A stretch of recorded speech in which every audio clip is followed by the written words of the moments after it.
As President of the International Science Council, I'm honoured to make a few brief remarks on the occasion of the opening of the World Conference on Scientific Literacy. I congratulate one of our members, the Chinese Association for Science and Technology, for again hosting this important meeting. The events have shown how important science literacy will be, what is ahead in the dramatic transformations we face, to the public who ultimately have to accept the decisions about the various changes in behaviour, economic structures, and many other ways which will be necessary to deal with a rapidly warming world. But we must be careful. Science literacy must not assume a deficit model.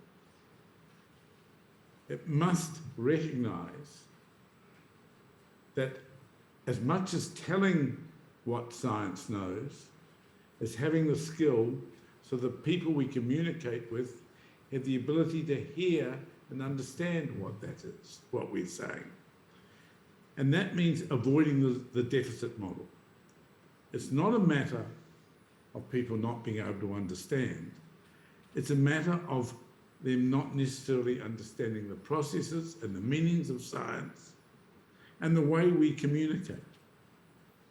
We need to be better at communicating our knowledge in these different areas in ways that can be heard, can be listened to.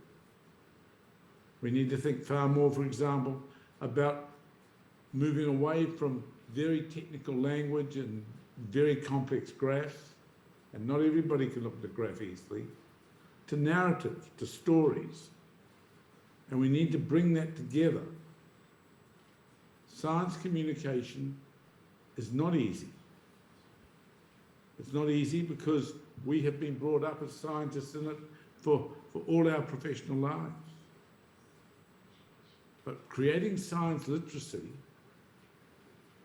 is about people first understanding what science can do and what science cannot do, how it relates to and integrates with other knowledge systems. It means acknowledging the limits on what science is, and it acknowledges that decisions made by society go beyond science to many values laden dimensions. And by definition, those values will often be in dispute.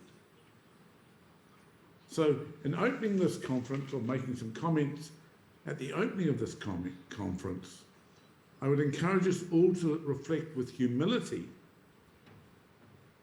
on why sometimes science is not heard. Is it a literacy defect, or is it a brokering and knowledge transfer defect? Or is it not even right to use the words defect? Is it just that we have not yet identified the best ways and the most efficient ways of communicating knowledge in the face of uncertainty and in the face of existential risk to those people who ultimately have to make decisions, whether they are policymakers or individual citizens? I wish you well with this conference, and the ISC is pleased to be associated with this meeting. Once again, I congratulate CAST on their hosting of this meeting. Thank you.